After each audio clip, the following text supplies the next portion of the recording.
ಇಂದ ಬಂದಿರೋದು, ಮೈಸೂರು ಡಿಸ್ಟ್ರಿಕ್ಟ್. ಪಾಪುಗೆ 5 ತಿಂಗಳು ಪಾಪುಗೆ ಹಾರ್ಟಲ್ಲಿ ಹೋಲ್ ಇದೆ ಅಂತ ಹೇಳಿದ್ರು. 1.5 ಲಕ್ಷ ಕಟ್ಟಲೇಬೇಕು, 20ನೇ ತಾರೀಕೊಳಗೆ ಆಪರೇಷನ್ ಆಗಲೇಬೇಕು ಅಂತ ಹೇಳಿದ್ರು.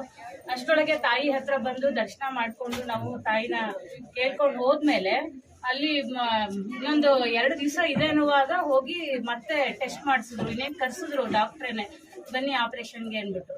ಹೋಗಿ ಅಲ್ಲಿ ಟೆಸ್ಟ್ ಮಾಡಿಸಿದ್ರೆ ಮಗುಗೆ ಏನು ಇಲ್ಲ, ಹೋಲೆ ಮುಚ್ಚೋಗಿದೆ ಅಂತ ಹೇಳಿದ್ರು. ಹೇಳಿದ್ಮೇಲೆ ಅದು ಅಲ್ಲಿಂದ ನಮ್ಗೆ ಫುಲ್ ಖುಷಿ ಆಯ್ತು. ಮತ್ತೆ ಡಾಕ್ಟರ್ಗೆ ಆಶ್ಚರ್ಯ, ಹೇಗೆ ಅಂತ ಕೇಳಿದ್ರು. ಎಲ್ಲ ತಾಯಿದ ಅನುಗ್ರಹ ಆಗಿದೆ ನಮ್ಗೆ, ಅದರಿಂದ ನಾವು ಈ ರೀತಿ ಬಂದು ನಾವು ನೋಡ್ಕೊಂಡು ಹೋಗಿದ್ವಿ. ತುಂಬಾ ಒಳ್ಳೇದಾಗಿದೆ ನಮ್ಗೆ ಅಂತ ಸುಮಾರು ಜನಕ್ಕೆ ನಾವು ಅಲ್ಲಿ ತಾಯಿದು ಒಂದು ಇದನ್ನ ಹೇಳಿ ಅನುಗ್ರಹ ಪಡೆದಿದ್ದೀವಿ ಅಂತ ಹೇಳಿದ್ವಿ ನಾವು. ಆಮೇಲೆ ಈಗ ಮತ್ತೆ 2 ತಿಂಗಳಾದ್ಮೇಲೆ ಮತ್ತೆ ಬನ್ನಿ ಇನ್ನೊಂದ್ಸತಿ ಟೆಸ್ಟ್ ಮಾಡ್ಸೋಣ ಅಂದ್ರು. ಮಾಡಿಸಿದ್ಮೇಲೂ ಅದೇ ಸೇಮ್, ಏನು ತೊಂದರೆ ಇಲ್ಲ, ಮಗು ರಿಪೋರ್ಟ್ಸ್ ತಗೊಂಡೋಗಿ ಮನೆಗೆ ಅಂದ್ಬಿಟ್ಟು ಕೊಟ್ಟು ಕಳಿಸ್ಬಿಟ್ರು ನಮಗೆ.